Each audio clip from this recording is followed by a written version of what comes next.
Hi hello welcome back to JDK kitchen. இன்றைக்கி ரொம்பவே சூப்பரான திணை மில்க் பொங்கல் எப்படி பண்ணலான்னு பார்க்கலாம். நான் அதுக்கு 1 கப் திணை எடுத்திருக்கேன். திணை அரிசியில் நிறைய ஹெல்த் பெனிஃபிட்ஸ் இருக்குது.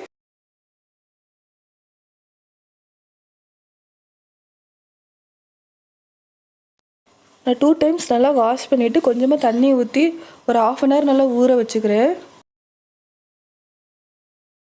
திணை அரிசி நம்ம அதிகமாக ஃபுட்டில் எடுத்துக்கிட்டோம்னா நம்மளுக்கு ஸ்கின் நல்லா க்ளோவாக இருக்கும், ஹேர் க்ரோத்தும் நல்லாயிருக்கும்.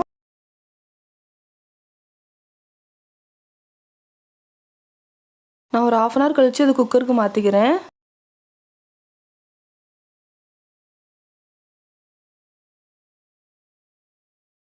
நான் இன்றைக்கி 3 கப்பு பால் ஆட் பண்ணியிருக்கேன். காய்ச்சின பால் தான்.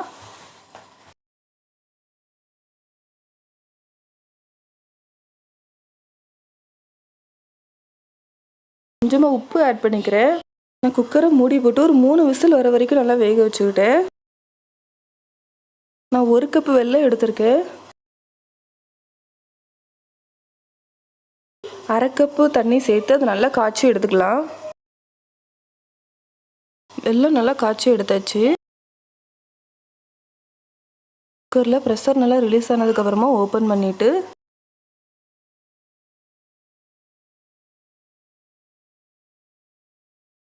திரும்பவும் 2 கப்பு காய்ச்சின பால் ஆட் பண்ணியிருக்கேன்.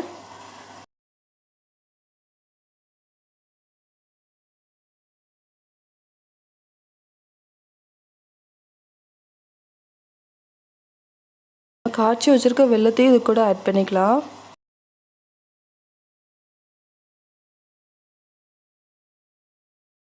நான் ஃபில்ட்ரு பண்ணி ஆட் பண்ணிக்கிறேன்.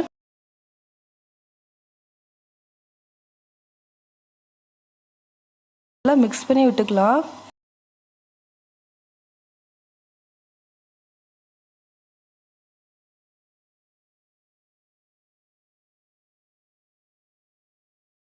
ஒரு 3 ஏலக்காய் உரலில் இடித்து வச்சுருக்கேன், அதையும் ஆட் பண்ணிக்கிறேன்.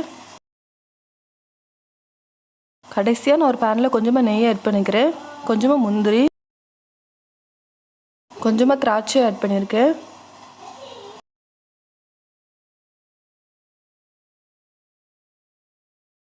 நம்ம அதை பொங்கலில் மிக்ஸ் பண்ணிக்கலாம். ரொம்பவே சுவையான ரொம்பவே சத்தான இந்த பொங்கலை நீங்களும் ட்ரை பண்ணி பாருங்கள். ட்ரை பண்ணிவிட்டு எனக்கு கமெண்ட் பண்ணுங்கள். என்னோடய சேனல் சப்ஸ்கிரைப் பண்ணிக்கோங்க ஃப்ரெண்ட்ஸ். தேங்க்யூ.